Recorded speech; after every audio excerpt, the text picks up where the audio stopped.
Alright guys, we're going to take a look at how to convert from decimal to octal. Don't forget, decimal is base 10, or in other words, our numbers are from 0 to 9, and octal is base 8, which our numbers are from 0 to 7. This is a useful computer number, an octal is. Alright, so I'm going to start out with the simple number, just like we did in binary. I'm going to do 17 with a base 10. That's what the subscript means right there. So just like we did in binary, I'm going to start out with the number 17. And what base are we converting to? Well, we're converting to base 8.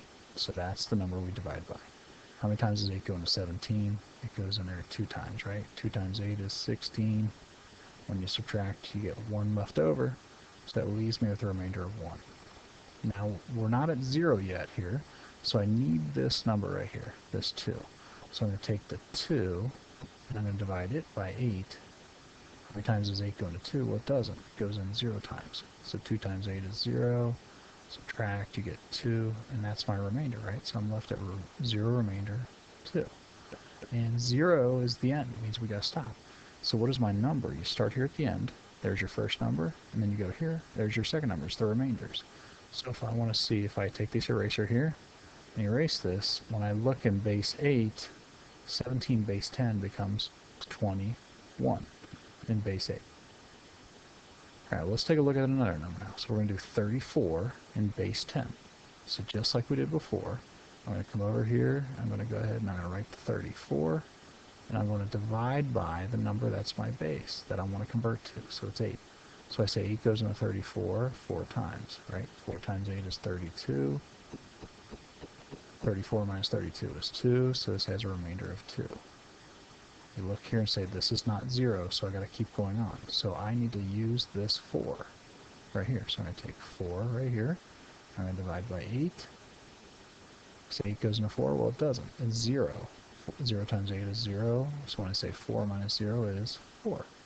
So this is 0 remainder 4.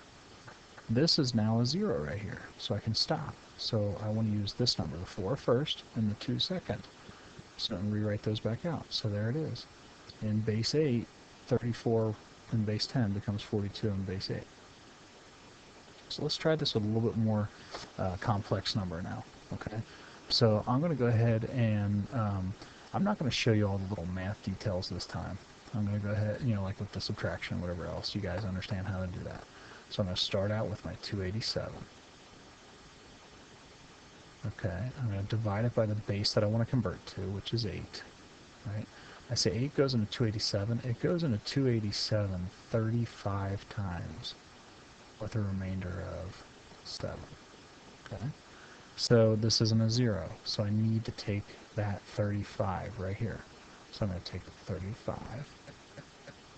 I'm going to put it inside and divide it by my base, which is 8. 8 goes into 35 4 times, right? 4 times 8 is 32, so it leaves me with a remainder of 3. Still not finished right here. So I need this 4. So I'm going to take 4 on the inside, and I'm going to divide by 8. 8 does not go into 4, so it's 0, remainder 4. I'm now at 0, so there's my number, 4, 3, 7. So when I write it out, it would look like this. 437 with a subscript 8, indicating that it's in base 8. That's how you do division, or that's how you do conversion from decimal to base 8. Hope you guys find this helpful. You can just make the numbers bigger and continue on with it.